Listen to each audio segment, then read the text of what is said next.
have a problem defining these musical genres. Okay. Right. So in the Christian world, and if you're not coming from a Christian background, stay with me and hopefully this will make sense. But we have traditionally sacred and secular, right? Mm-hmm. There's the God stuff, the not God stuff. Right. So you've got a hymn and you've got a love song. Okay. I don't know that those are completely, if that dichotomy completely fits.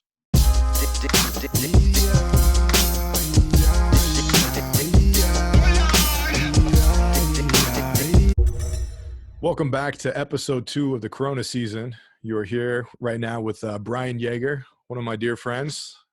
I'm able to call him that. I've been building a relationship with him over the past few years. He's an awesome man of God. He's a husband. He's a father. He's the president of Barefoot Media Ministries and the general manager of KTSY 88.1 The Bridge and Project 88.7 here in the Valley. Brian, thank you for joining us here, man. Thank you for coming on. Thank you for your time.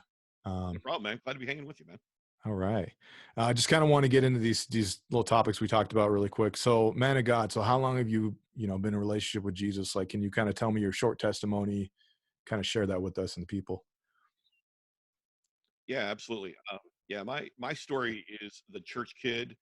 My dad was a pastor, and there's two kinds of pastors' kids. There's the rebel, and there's the holy saint. The rebel are the kids that, well, I mean, you kind of get that picture right away. And then there's the saint who does everything right, and that was really me. I was really fixated on proving my spirituality, of like being good enough. And I mean, I was like, I've got amazing stories of like, running spotlight for evangelistic crusades when I was in like elementary school. Oh, nice. Going to like midweek prayer service with like 80-year-old ladies, in this little church that my dad was pastor of, because I read somewhere that like, someone who really believes God will be there at the church when the door is open, kind of thing. So I'm like, I got to go to prayer meeting, and kind of always feeling like this insecurity about my relationship with God, and my salvation. And that started to change really in college. I had this experience where I was working at this small Christian publishing company that was in an abandoned school building. In my bedroom, my apartment was actually a classroom. It was very weird. And I'm sitting out on the back porch. This is southern Georgia, south of Atlanta, and I'm reading the story of Jesus being baptized. And I remember as I'm reading this, I'm going, okay, God, that's who I want to be. The voice comes down and says, "This is my beloved son, in whom I'm well pleased." And I'm like, I want to be that. I want to be the guy that's got it. God's like, yeah, that's my kid. That's my boy. And in my spirit, God just said, I can never say that about you. And that was my entire identity. I was responsible, mature, and spiritual. That was who I was. And so God just kicked out the entire foundation of who I thought I was. And that summer, I started to learn what grace was and how messed up I was, and how, for all my sanctimonious whatever, I'm no better than the worst sinner that's out there. And the whatever street killer, though, whatever, I'm at that same place with God. I'm a mess. And so that really was like a huge part of my grace awakening and entering into this new phase of understanding a little bit of the grace of God. And that's been a journey for me my whole life. I still battle that. I fall into this, I've got to perform, and my identity is based on what I do and how good I am. Ooh, and in the last, I'd say 2 years, God has been teaching me surrender. I'm a type A, I'm a get it done kind of guy, as you know, and living in this place of, okay, God, there's a prayer that a friend of mine, a counselor friend, gave to me, and it's simply, Jesus, I surrender myself to you, take care of everything. And I love to pray that multiple times a day and multiple times in the morning, because it takes that much to sink into my head and kind of go through and like experience that, like, Jesus, who is Jesus? And then surrender. What does that mean to me today? What am I holding on to? What am I stressed about? And go, okay, take care of everything. I don't have this. And I followed it up with, I was reading in John, where they try to trap Jesus, and the guy comes up to him and says, "Good teacher, what do I need to do to be saved?" Right? And Jesus looks at him and says, "There's nobody good. Why do you call me good? There's nobody good but God." Oof. And like suddenly I got it. Like, I'm not a good dad. I've always wanted to be a good dad. I've wanted to be an excellent leader. I want to be, all this stuff. You're not, Brian. the only goodness is God shining through you. So shut Right. up, go to your corner and deal. You're you're not that awesome. And yet in that is so much freedom and peace. It feels like it would devastate, but it's so much freedom because I don't have to try it. I don't have to front. I don't have to try to put up, the mask. And not that I don't, I still do, but I've touched it. I've tasted a bit of it. And that's where my heart goes with God. Going, okay, this is not about me. It's about you. That's good. That's good. I think that's key, man. Appreciate that. That may be more than you wanted. Sorry. No, it's perfect. That's I've perfect. been a pastor. I can talk for a while. That's awesome. So how long have you been married? My wife and I got married in 2002. So we're going on 18 years, May 19th. Nice. What have you learned in those 18 years about marriage and about yourself and about your spouse? What have I learned about marriage? Marriage is nothing that you think it's going to be. Just give up on that idea, and not in a bad way, just a more deeper and more real way. You can't imagine what it's like to go through life with someone else when you're just starting out. So what I've learned about myself is I am way more selfish than I ever thought I was. And what have I learned about my wife is that she's amazing and one of the strongest people I know. And she puts up with me, so she should get a freaking gold medal. Nice. What's She's right over there. I don't know if she's listening. She's got earphones in, so I don't know that she can hear me. Trying to get those points. Right, man. So, and then you guys have kids. So how many kids you guys have? We got 4 kids. We've got, and they're all girls. I'm living in a home of estrogen. So I've got a 25-year-old, 22-year-old, 14-year-old, and 11-year-old. So the 2 oldest ones are not mine biologically. We got married when they were 4 and 7, and they are my kids. They're awesome. And then we've got the 2 young ones who are, like I said, 11 and 14. I never wanted kids growing up. When I got kids, and Michelle and I started hanging out, and I'm like, there's nothing going to happen because she's got kids. I don't want kids. And I fell in love with these 2 little kids that were just awesome, and fell in love with Shell and didn't know it. Fought against that. It's a whole long story. And now I want to hear. No, I was going to ask you. So my follow-up question was going to be like, well, how did you guys meet? So, dude, I got stories. I can last for days here. You don't have time. I was directed a national youth ministry team called the Extreme Team. It was based out of Michigan. Mm-hmm. And I lived on the road 9-10 months out of the year. Oh, and, wow. Yeah. I mean, it was just flat out event to event to event. And we'd take high school, college students out in the summer. We'd take one high school student, depending on the year. And so I was out in California at this college, and there was this big convention going back in DC. Mm-hmm. And we didn't have the money to send me. The ministry didn't have the money to send me. And this college took up an offering from the students to send me to this trip. It was crazy. And I'm single. I'm on the road. I'm graduated college. I'm living this life. And I am, I'm 25, 26 years old, and I'm definitely wanting to be married or to have a relationship. And so there was this girl there that I had almost dated in college. I'd gone back through. We'd performed at her college. We'd hung out for a while again, and we started having this conversation, like, why didn't we get together? And she's like, I don't know. So we started talking and all this stuff while I'm on the road. We start having these us conversations. So she's going to be there. So I'm psyched. So fly back, go to the convention, hang out with her. Friday night, I take her back to her sister's apartment where she's staying. We go inside, sit on the couch, and I'm like, I'm really glad that we're, like together. Like physically in the same place. And she's like, yeah, I've never seen you like that. And I'm like, okay, that was harsh. She's like, I've never seen you like that, like in any romantic sense. And I'm like, we've been having these conversations about how our relationship would work. What for months now, as I'm traveling, like what the deal? So that really ticked me off. And so, I'm getting up to leave. She's like, I don't like how this is ending. I'm like, me either, but this is what you chose, And so she's like, no. So we sat down and had the whole conversation again. By the time we leave, I'm really ticked off. I go pick up my buddy. He's sitting outside where the convention is on the curb waiting for me because I stole his car. The next day I'm at church. I'm like, I can't. And my friend was helping coordinate it. And there was a concert that afternoon in front of the Capitol. And so I'm like, dude, come get me. I need to just lift like staging and speakers. I'm not going to get anything out of church today. This isn't happening. And so I did. And the band that was playing was managed by Michelle, who's now my wife. And she jumped out of she never went on tour with them. She just managed them, did their bookings and stuff. And she jumped out of the van. She decided to go. And I recognized her because I'd gone to high school with her my freshman year. She was a senior. She graduated with my brother. And I'm like, hey, she's like, hey, Brian, I'm Michelle. Oh, okay, cool. Well, anyway, I'm looking for somebody to do office management for my team. And so we started talking. I flew back, met back up with the team, kept going, emailed her.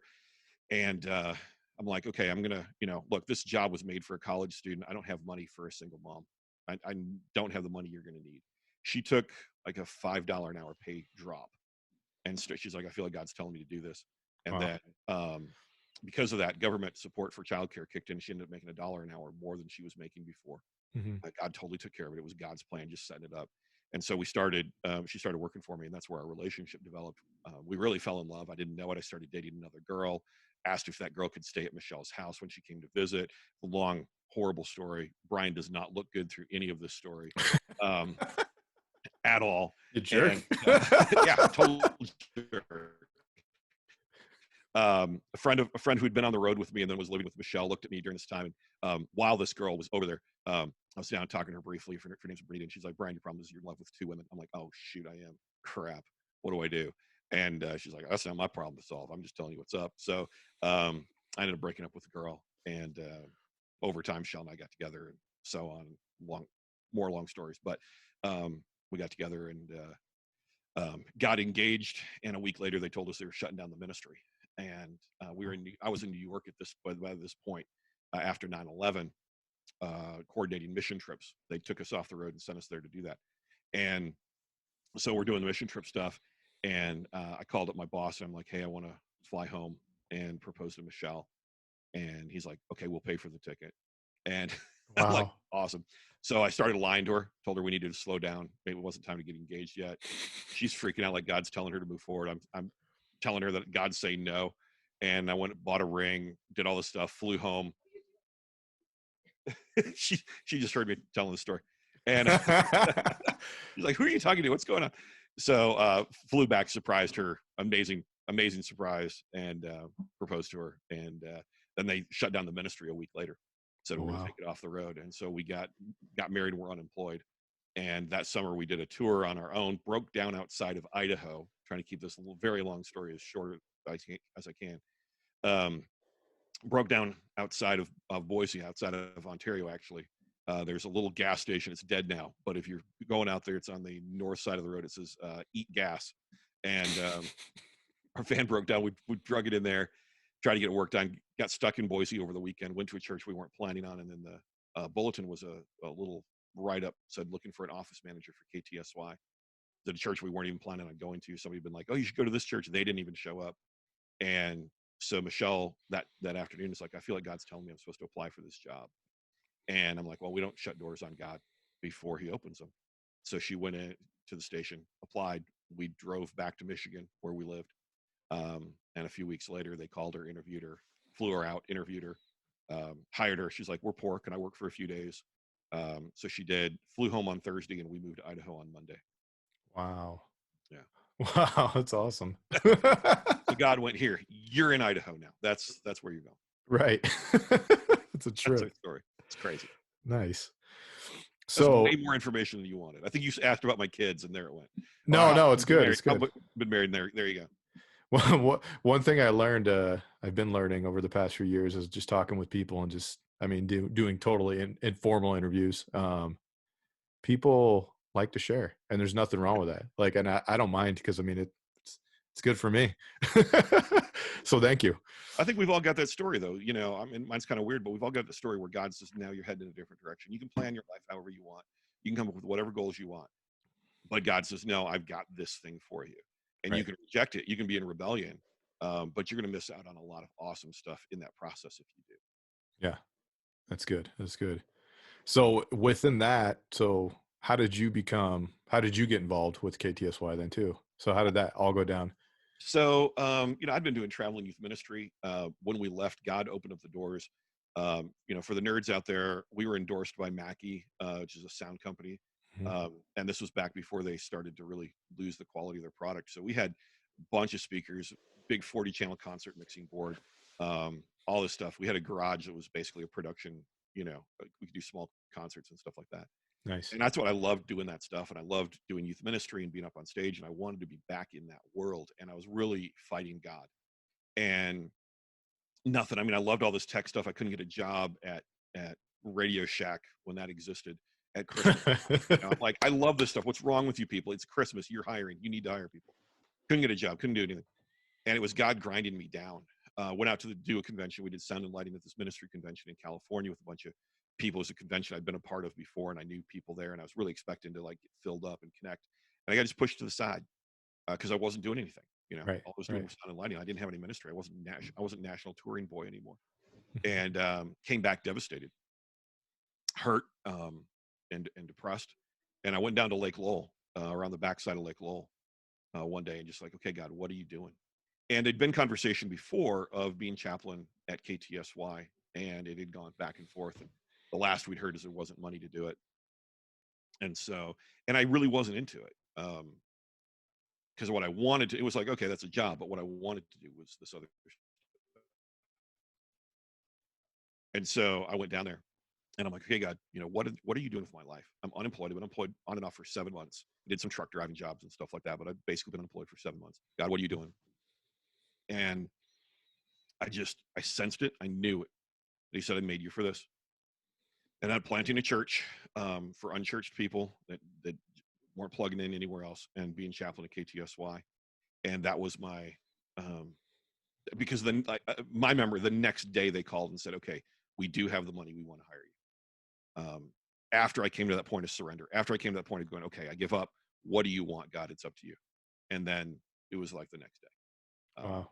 And that's how I started at KTSY part-time as chaplain. And then when the general manager at the time, Mike Agee, left in 2010, the board asked me to become general manager and lead the organization. So how long were you a chaplain for then? I was chaplain from February of 2002 to June of 2010. It's about 8 years. Yeah. And now I've been here almost 10 years as general manager. So going in as the general manager, because you're overseeing 3 different stations, correct? 2 at the time, now 3, yeah. So yeah, 2 at the time, now 3. When did the bridge come about? Was that just recent? The bridge in Twin Falls came on the air about 15 years ago. Okay, so it's been I there was for a while. chaplain at that time. Project 88.7 came on the air, 4 years ago? Mm-hmm. And so we launched that one. That actually was one of the first things that I did. We had the license with the FCC that had to be filled within a couple months when I came on, and basically no equipment had been ordered. At the time, they were talking about doing it as a worship station. And so like the first things I was doing was like signing purchase orders, going, yeah, buy this. And, buy equipment. And as we were starting to put it together, I was talking with our consultants about, the radio guys. And I'm like, how many people is this really going to reach new for Jesus? And I talked to some stations that were doing kind of the same thing. Like we're playing basically the same music, just a little different focus.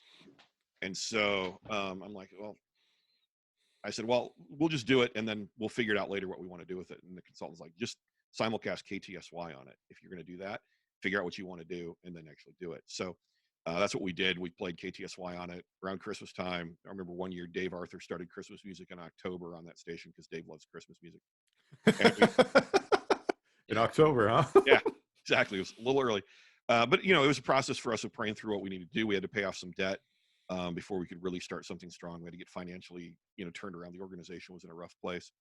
And so we did all of that. And it just really kept going back to, we want to do something for a new generation. We want to do something for the next generation and reach them. And so we launched this Project 88.7, which is a positive pop hip hop station.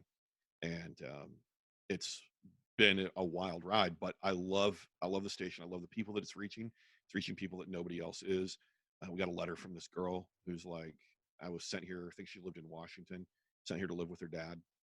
And because she was getting into a lot of bad stuff. She's like, okay, I'm going to school. I need to be cool. I need to find a hip hop station. So she's spinning the dial. She finds Project. A couple days later, she's like, wait a second. Stuff's about Jesus. So now she's like, okay, now I'm not going to be cool because I'm really excited about this like Jesus radio station. She's like, but I kept listening and things started to change for me. My relationship with God changed. My pornography problem went away. Like all this stuff happened. And if there would have been a station like this, I may not have gotten in trouble, where I was living before. And she's like, I found friends that are, a friend that's into the radio station as well and into God. And it's a powerful relationship that's changing who I am. And, awesome. We're hearing from guys in prisons and guys just out of prison and, all that. And it's awesome because it's awesome. this whole different world that we're able to speak into.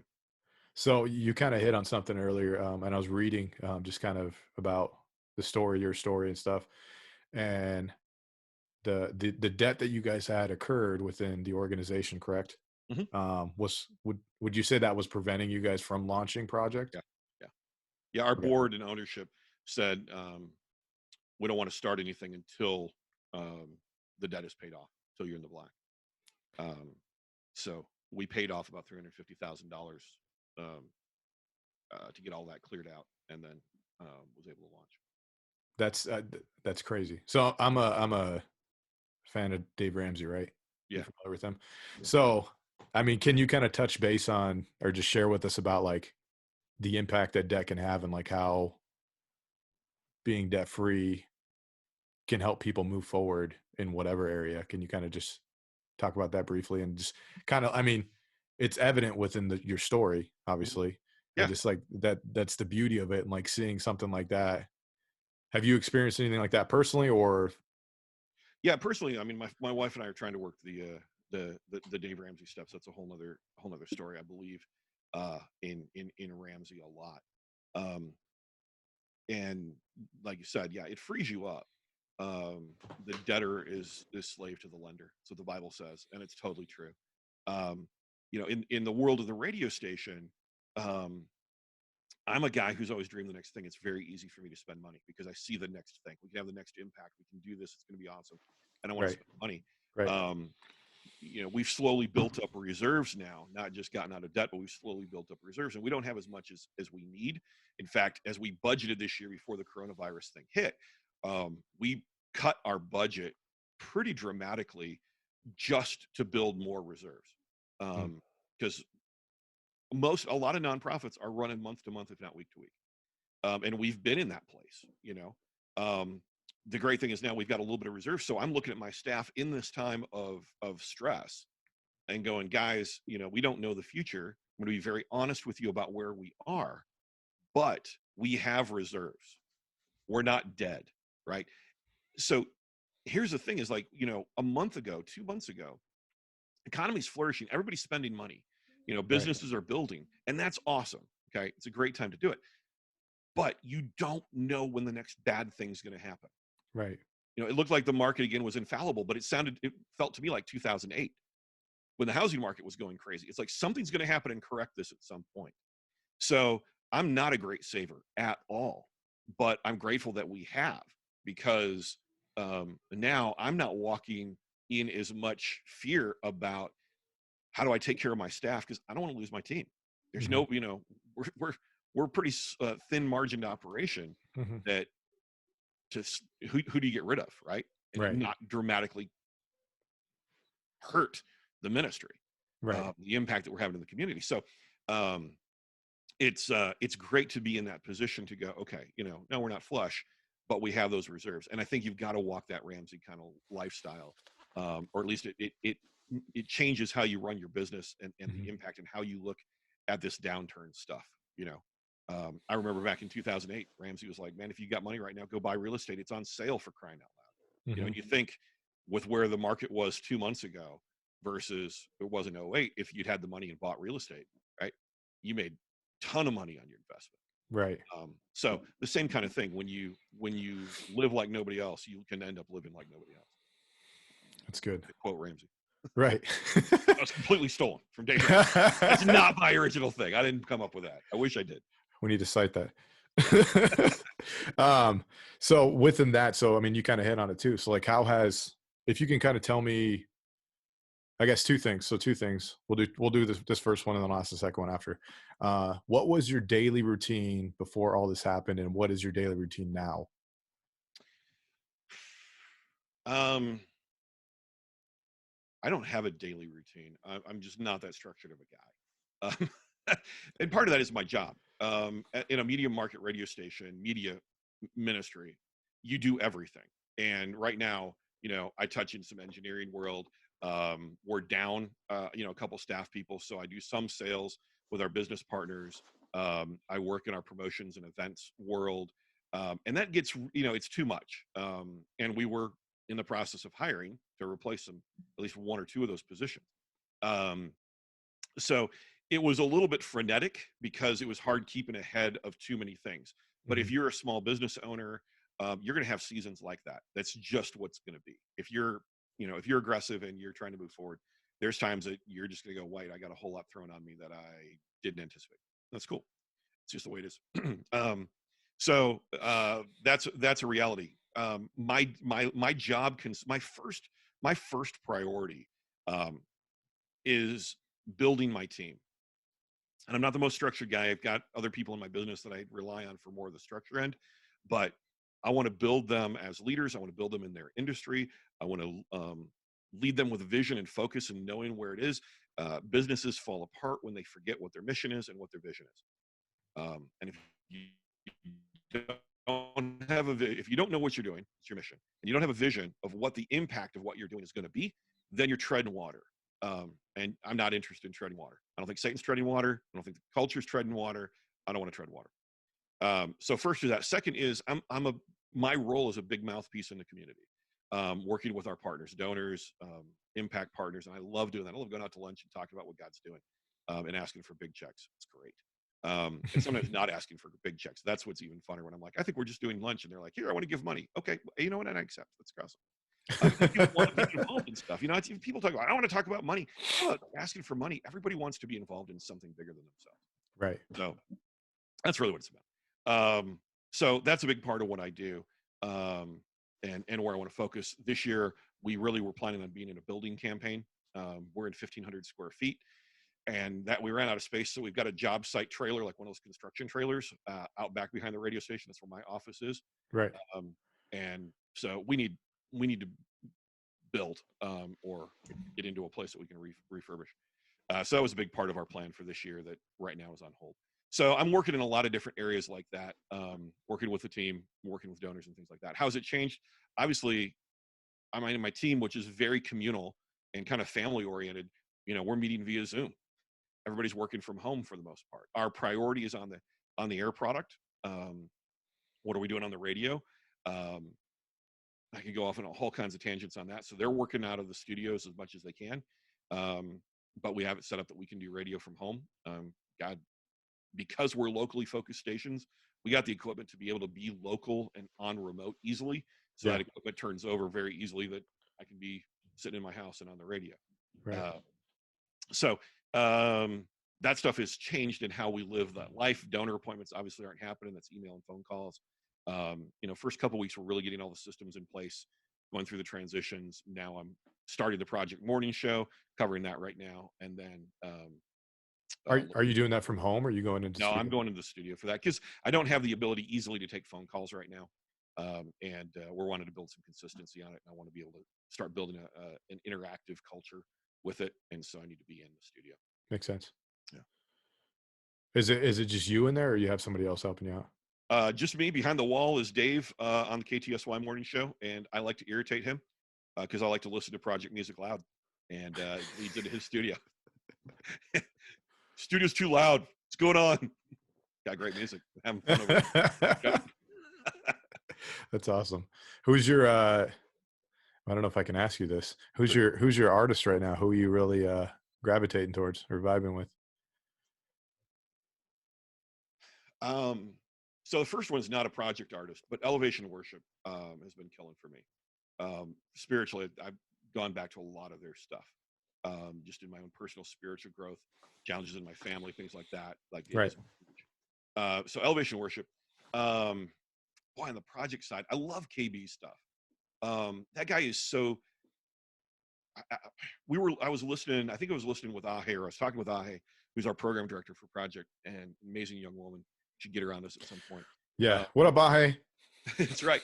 And I'm like, you can hear the difference between these levels of artists, and you compare some of the new guys who are still up and coming, and then a KB song comes on, and lyrically he's so deep. I mean, the dude's hour-long podcasts about one song. It's ridiculous, but that's how deep he is.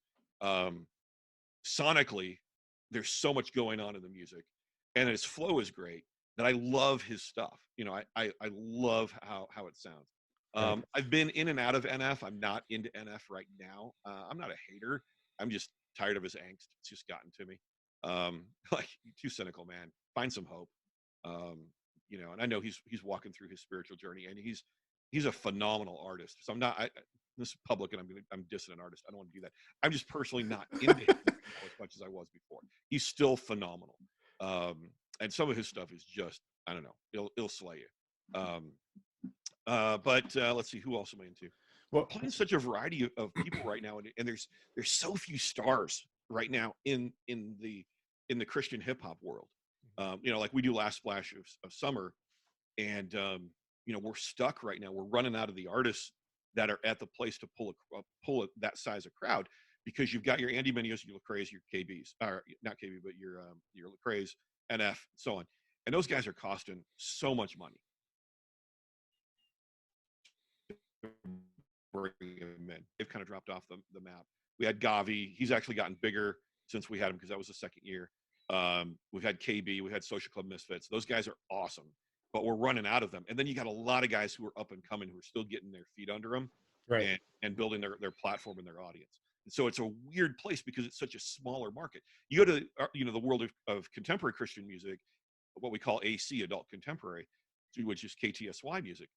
You know, there's a ton of artists, and they've been around for forever.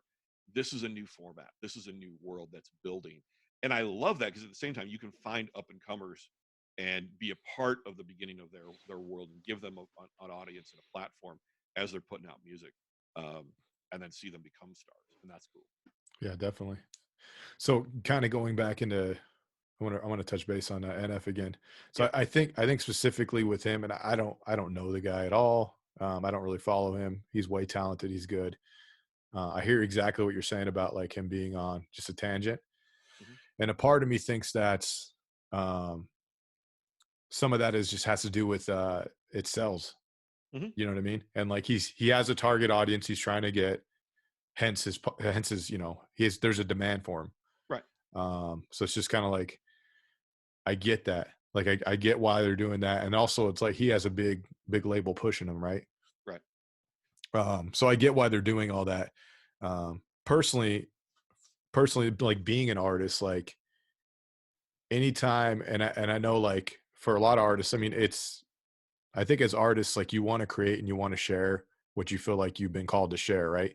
Mm-hmm. And sometimes when you get boxed in, you feel like, oh, I'm being boxed in. But if it's successful, it's successful. And it's just like, where is that line?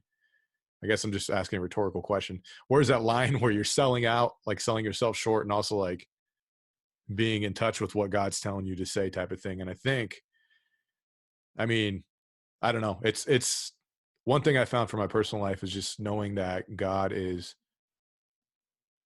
he's so good, he's so loving, so gracious, but at the same time he wants me to have like not that he doesn't want to bless me in multiple areas, but at the same time he also wants me to not be so reliant on the blessings. So Yeah. it's like a tension, you know what I mean? There's a fine tension you stay within. I don't know, just kind of going off. I think I think you're onto something, and I think that we have a problem defining these musical genres. Okay.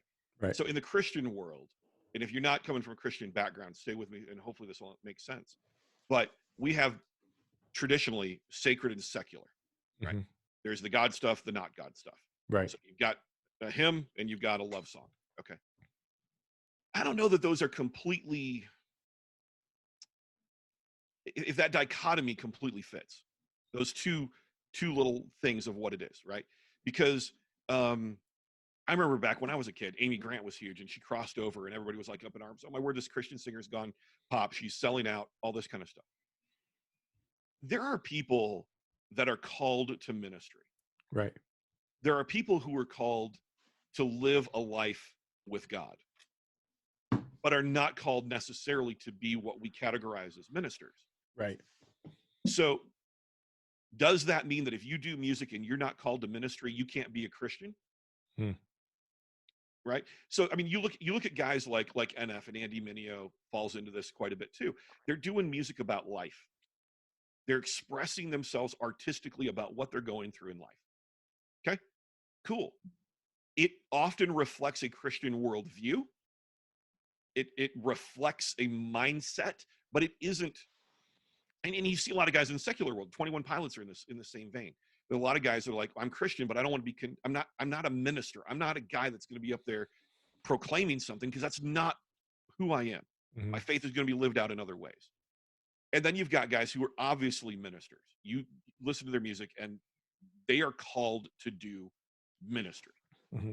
Okay, so on us, on a Christian music station, people go, well, okay, where do you draw that line? I don't know that I'm comfortable drawing that line, because why wouldn't I play this guy, even though it's not deep Jesus music? It's great music.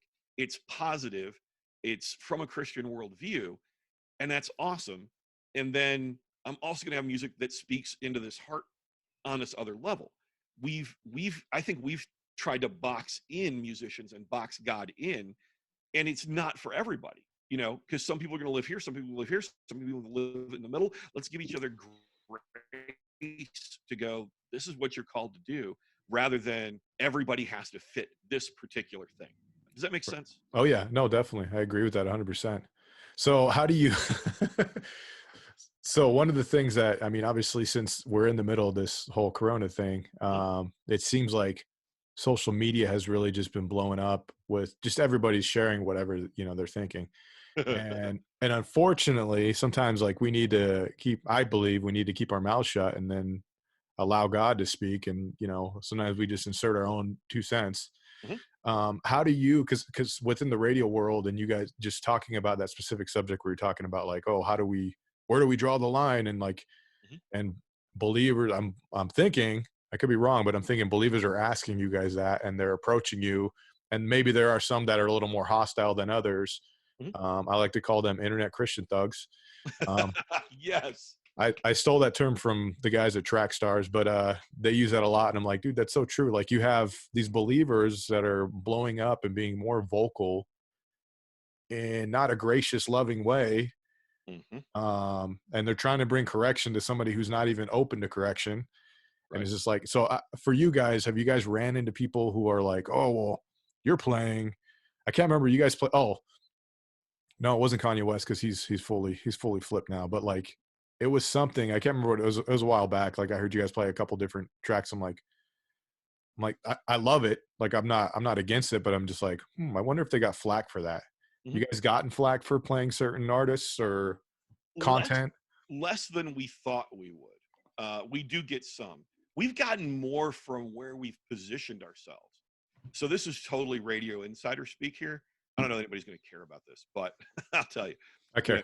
KTSY positions itself as a family-friendly radio station. Right. That's our moniker.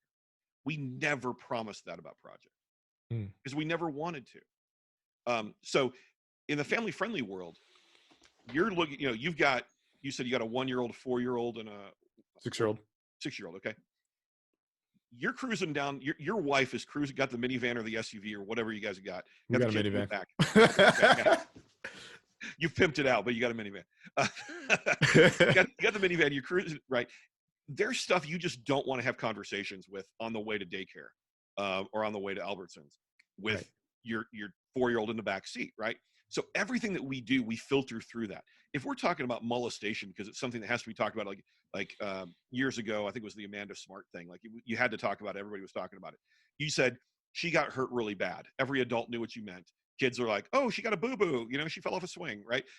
And everybody knew what you were talking about, because you don't want to have that conversation on the way to daycare. Mommy, what's molestation? What's rape? Yeah. Right.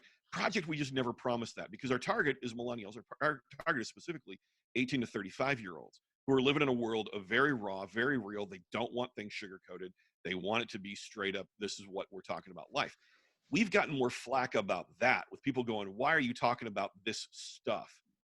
Why are you, one of our DJs at one point was talking about, she was at a hay thing and she got hay down into her pants and she said panties on air, and people were offended because she said panties. I'm like, grow up.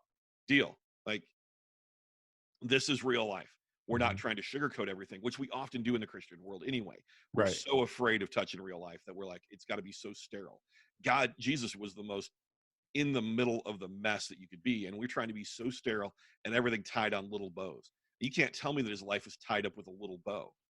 Even when he was ascending to heaven, okay, the disciples, the Bible says, I think it's Matthew, and some doubted. He's standing there back from the dead, about ready to be resurrected into heaven. And it's no pretty little precious moments kind of thing. There's still guys going like, I don't know that this is really Jesus. Really? Got scars in his hands. Right. He's proven he's eaten food. He's been with you. He's done miracles since his resurrection. And you're still like, it just blows my mind. The Bible isn't about neat little bows. And I get it, because I've got an 11-year-old and a 14-year-old and all of that. I'm not bashing that world. It's just for Project, it's not where we are. And we've gotten more hits for that than we have more of the music. I think because people don't listen. I think adults don't listen to the lyrics. The kids learn lyrics and the adults don't listen to it. There's one song that we play, and I'm not going to say what it is because I don't want people to pay attention to it, that if you read the lyrics, like, he's making some pretty bold statements about how we treat each other, and it overlays into the political world just a little bit. It's not partisan, but he's making a statement. I'm like, I can't believe that we haven't gotten shot down for this one. Only people are listening. It's getting there. The adults that would be in that world of anger, the kids are getting it, but the adults are. So we haven't gotten, to answer your question, we haven't got hit for the music as much as I would have thought. Here and there we'll get some. But I think for the most part, our listeners are either parents who've got it on because their kids will listen to it and they put up with it, or if you're listening to it, you like it, and you're already over that hurdle. Right. And so it's kind of nice. Right. No, I think that's beautiful. I think that's like within Christian culture, we need to be more transparent, real, and upfront about it. Cause it's like, we live in this world where we may watch something and then we don't bat an eye at it. But if we hear something on a Christian radio station, yeah, it's just like, we freak out about it. It's like, no, that doesn't make sense. Like, we need to be, like, I'm talking to my 6-year-old in basic language about, like, kind of explaining to her what it means to have a baby. Yeah. Not going into super detail because her comprehension is not there yet, but you know what I mean? Like, she understands some things, she understands some concepts. Yeah. So it's like, I don't know. I lean more towards, I definitely agree with you guys. And I believe that stance is right on, I think. Well, here's the thing, right? Okay. What's the statistics? You've got 3 kids. How many, boy and girl again? One boy, 2 girls, 6-year-old, 4-year-old, they're girls, and then a 1-year-old, he's a boy. Okay. So if I do the math right, you've got at least a 25% chance that one of your girls is going to be abused. Mm-hmm. Okay. I've got 4 girls. My chance is that one of my girls is going to be sexually or physically abused by somebody in their life. Right. Just let that sink in. Okay. And I have a picture of my daughters here real quick, or I'd show you the picture to make the visual. Which one am I going to pick and say that one? I want that one to be the one to get abused. Right. Stupid, right? Okay.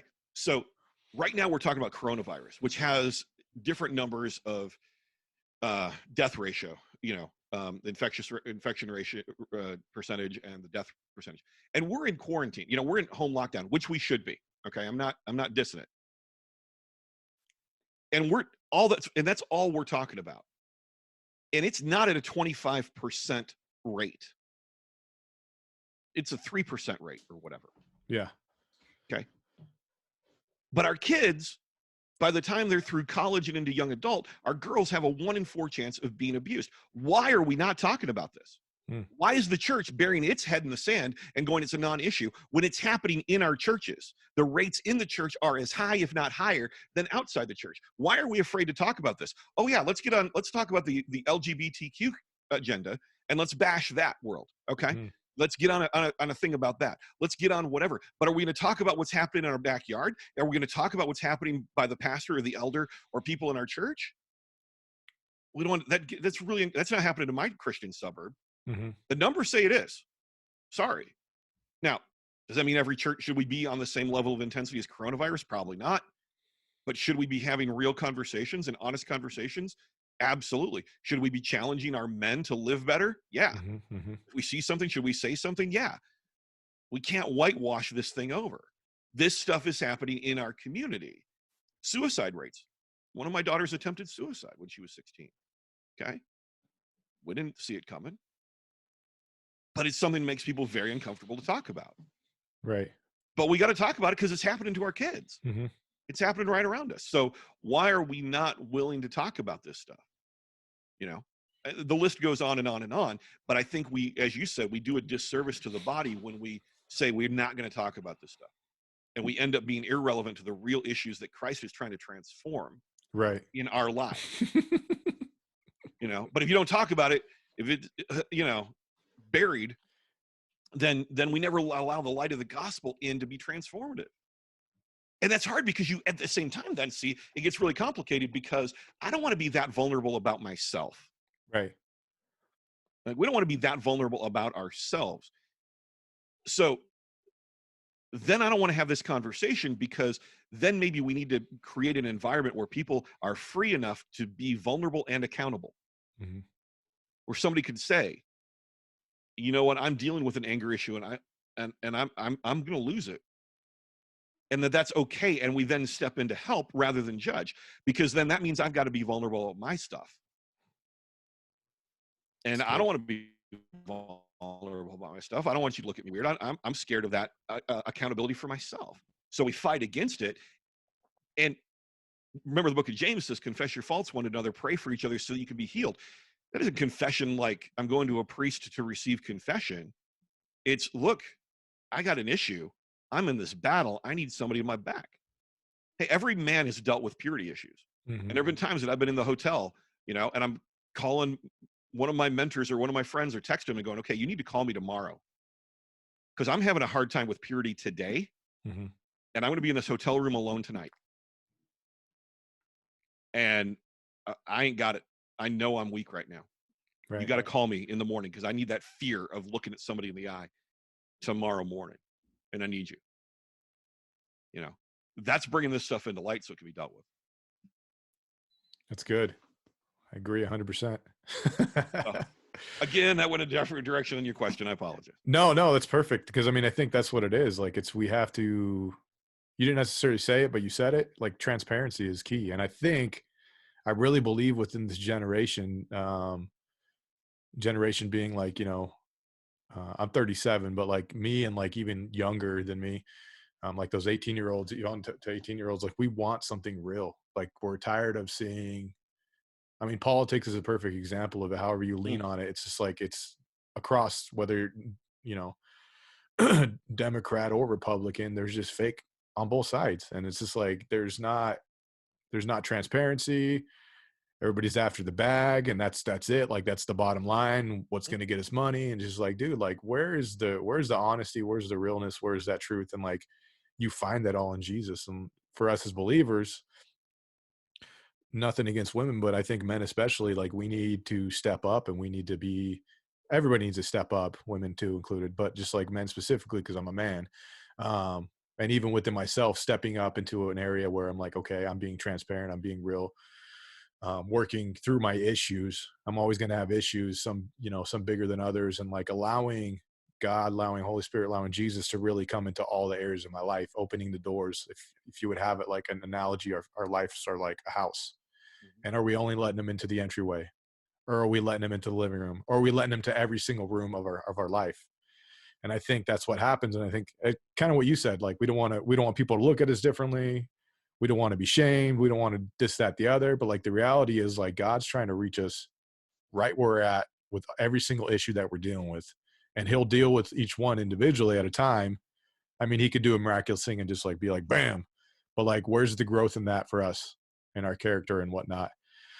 So I think you're right on. And I think just in our relationship with God, just like as we're dealing with our issues, we're growing, and like we're constantly growing and allowing God to come into those areas. Like, okay, God, come into every single area of my life. Okay, let's deal with this right now. Because I've had that in my own personal life where I think he's going to talk to me about, this thing over here, when he's like, no, I'm talking to you about this. Yeah. Yeah. Because in order to get to that, we got to get through this, and this to get there. Yeah. So I think you're right on, and I agree 100%. And I think more conversations like this, as well as just, I mean, James is perfect. Like, that's a great example. Like within James, how he talks about, find people that you can trust and then go to them and be like, hey, I'm dealing with this. I need prayer. I need help. Help me out. How can you help me? Like what, whatever. But that's right on. You brought up something, and I've taken up a lot of your time, but oh no, you're good. I was going to ask you, are you okay on time? if I can go on one more little rant here for a second, because you talked about politics on social media and stuff like that. And I've got a real passion and a real burden. I'll talk about the radio station world first, and then transfer into our normal lives. The radio station, our goal, our mission is very simple. We boiled it down to 4 words: experience Jesus, impact lives. Okay.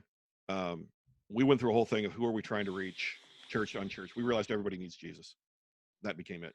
Right. And then we didn't want it to be there as that warm, comfy, cozy, I'm in the club kind of thing. We wanted it to be a catalyst to go out and impact other people's lives. Okay. So we get sometimes hit on, why don't you get involved in Christian social causes? Excuse me. Abortion is an easy example. Right. Okay. The reason is because we know that 1/4 to 1/3 of our audience is unchurched. And if they don't know Jesus, and I'm not, but we got people that don't know God who are listening. And talking about abortion doesn't make sense until you know Jesus. Talking about any of this morality stuff doesn't make any issue until you know Jesus. And if I'm going to create a wall between me and somebody else, it's got to be the fallacy, not the fallacy, sorry, the craziness of the gospel. That is big enough. That lunacy of the cross is big enough. I don't need to add any other hindrances. Right. So here's my thing about politics. What is your ultimate mission in life? What's the ultimate go-to in your life? The ultimate desire, purpose of why God created you? I don't know. That's different for everybody, but I know this, that it has to do with building the kingdom of God. Mm-hmm.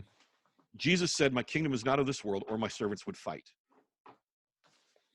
And I think that we've forgotten that, and we've started to fight. And if my politics get in the way of you hearing about Jesus, then I've missed the mark, because my identity is not as a citizen of the United States of America or whatever country you're from. My citizenship is that of heaven, because that's my eternal home. Yep. My pastor did this illustration. It's been done before. Took a big, long rock climbing rope, had a kid take it out the middle aisle, out through the back doors, out into the parking lot, had a piece of black electrical tape, 1-inch electrical tape on this one end, couple 100-foot rope. And he's like, this is our life here, and this is eternity. This politics stuff that we're battling here is so small compared to eternity. Our identity, our focus has got to be on that. So if my politics, if my political posting and ranting keeps someone from hearing the gospel, then politics has become idolatry. It's become my God. Okay. And I see Christians doing this all the time, where boom, we're just out there. And then here's the thing.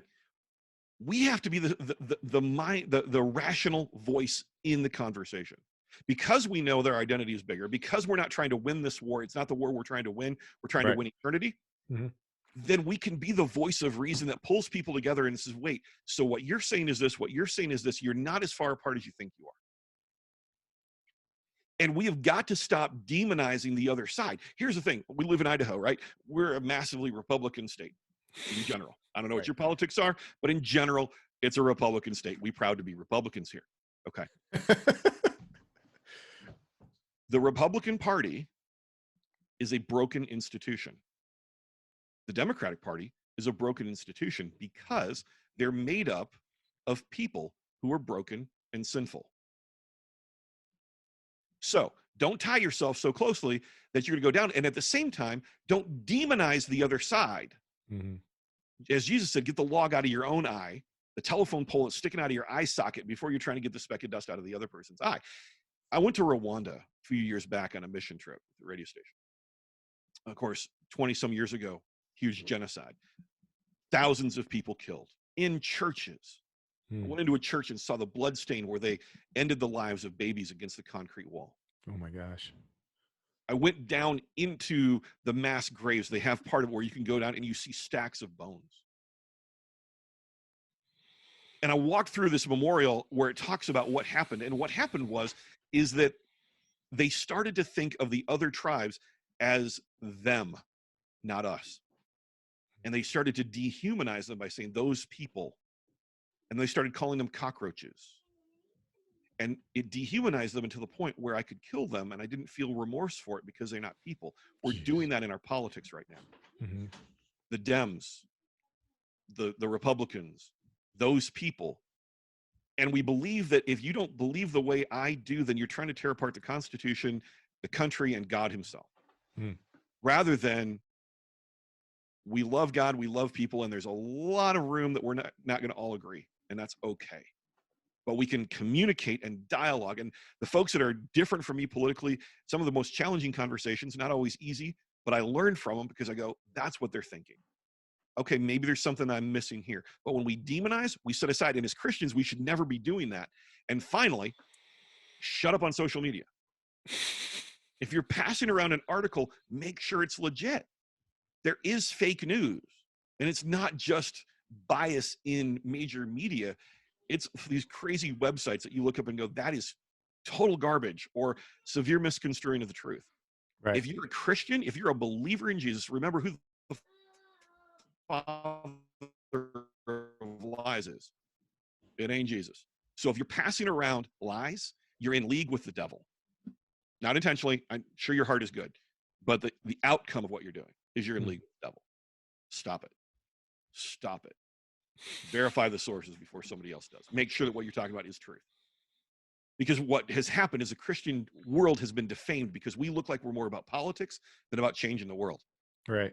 Media has picked up on that and written a narrative, and it doesn't reflect most Christians that I know, but there's enough Christians out there making all the noise that it's made Christians look like these crazy people that are more about hate and more about politics than they are about the love of Jesus. And Jesus said, my kingdom's not of this world. Somehow we've missed it. End of my rant. That was good. That was good. Thank you. That was awesome. Yeah, you summed up a lot.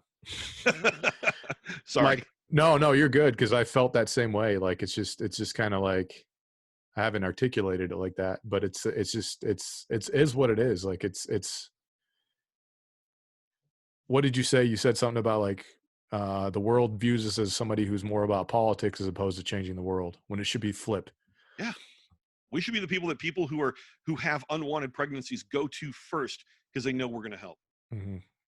We should be the ones that the LGBTQ community comes to first because we recognize the image of God in them, no matter what our view is on their orientation.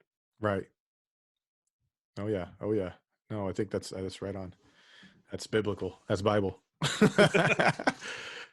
Well, thank you so much. I think we're going to end it there. That was beautiful. Perfect. That's enough, man. That's enough. No, it's enough. I could go longer, but my family's like, hey, what's going on? No, but thank you so much for your time.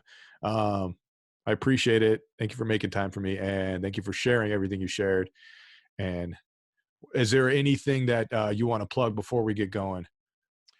Obviously, check out Project 887, project887.com, ktsy.org. Out in Twin Falls, 881 The Bridge, bridgefamily.org. Obviously, that stuff. But what I want to tell you is check out this guy. Check out Mike, Fenix ReBorn. Check out the music that he's creating. Because what you're doing is awesome, and you got to keep doing it. You got to keep building your craft and building your skill. We need more people who are speaking truth in ways that connect. and you're in that world. So keep doing Thank you. Thank you, Brian. Appreciate that. Absolutely. Once again, Brian Yager, the big boss guy over at Project, as well as the other two, KTSY and 88.1 The Bridge out in Twin Falls. Thank you so much for your time, and thank you for sharing with us. Absolutely, man. Thanks for having me.